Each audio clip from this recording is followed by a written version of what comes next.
I'm Birmingham City Schools Communications Officer Cheryl Wheeler-Stewart, and I'm here today with our superintendent for an update, Dr. Mark Sullivan. We've got a lot of ground to cover today.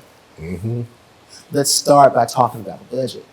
So Cheryl, I am very pleased that the Birmingham Board of Education recently passed our new budget.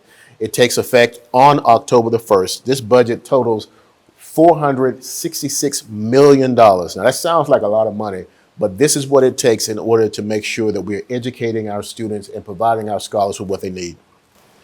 Let's talk more about what those dollars mean. I mean, what's included in that big number, and what challenges did we face this year in developing the budget? So we know that this year the ESSA funds go away.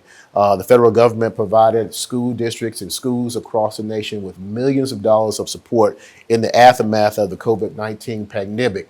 But these funds had to be spent by September 30th. So those funds have gone away, but we still have some programs that were really successful using our ESSA funds. For example, our Intercession program actually begins this Monday, and this was crucial, a critical piece to our learning and our recovery of our scholars. And the board brought that program back. They saw the need and they were able to add funds in the budget for that program. Now, this year we won't have as many intercessions as we had last year. Last year we had 3 intercessions plus the summer. This year we'll have 2 intercessions plus the summer. The budget also addresses the recruitment and the retention of employees.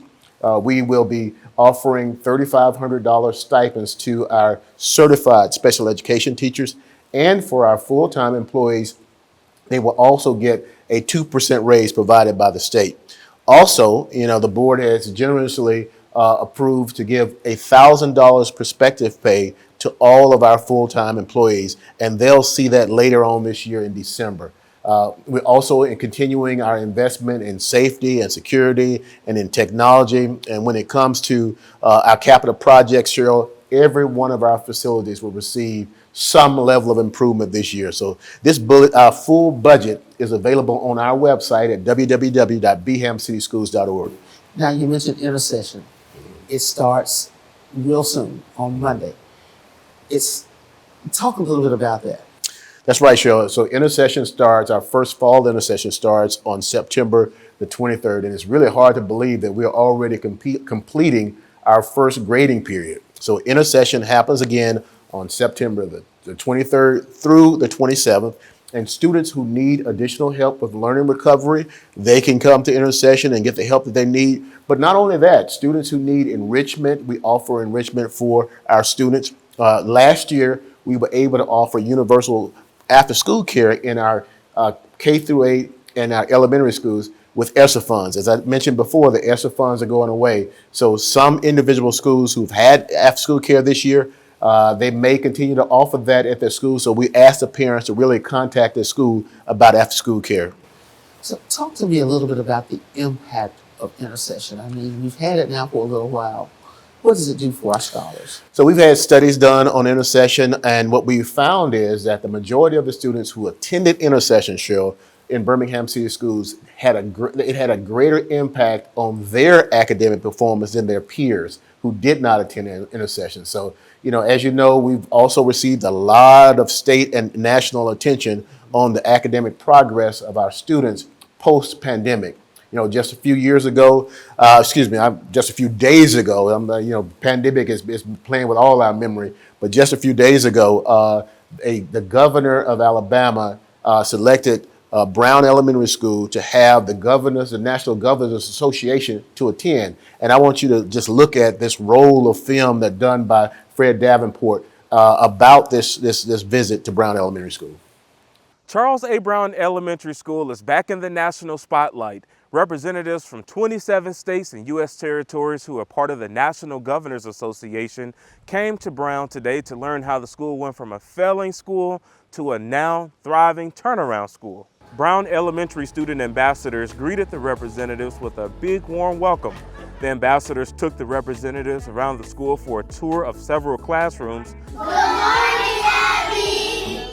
The representatives were able to see the engagement between Brown's teachers and scholars. It's great to do this because we've had 2 days of policy conversations on schools, but it's always important for us to go into local schools. We try to always make sure we're listening to the educators and the students that are at the heart of education, make sure that when we're talking about policy, that we're also speaking to the practitioners and the students that are closest to the education themselves. It's such an honor to have people from all over the nation to come into Brown to see what we're doing, to see that what our students have on display, to see about our IB program, and also the support from the governor's office. The turnaround part was about data, okay, looking at the data, making sure that we know where the students are and we match their needs, being able to move them from one grade level to the next. You know, being able to understand the curriculum, being able to teach that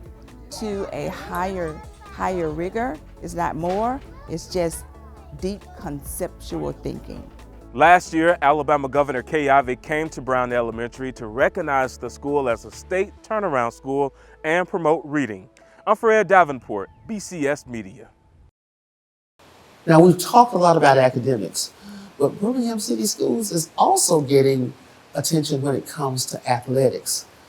You're absolutely right, Cheryl. We have some outstanding scholar athletes and coaches in Birmingham City Schools.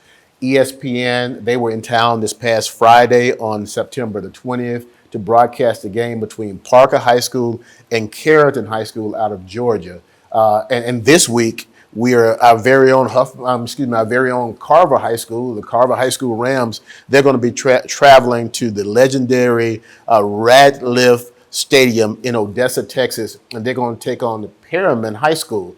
I want to take a moment right now, Cheryl, just to thank all the supporters who contribute to making this trip possible for the team, for the coaches, the bands, and the cheerleaders. This is a major event for the students at Carver High School.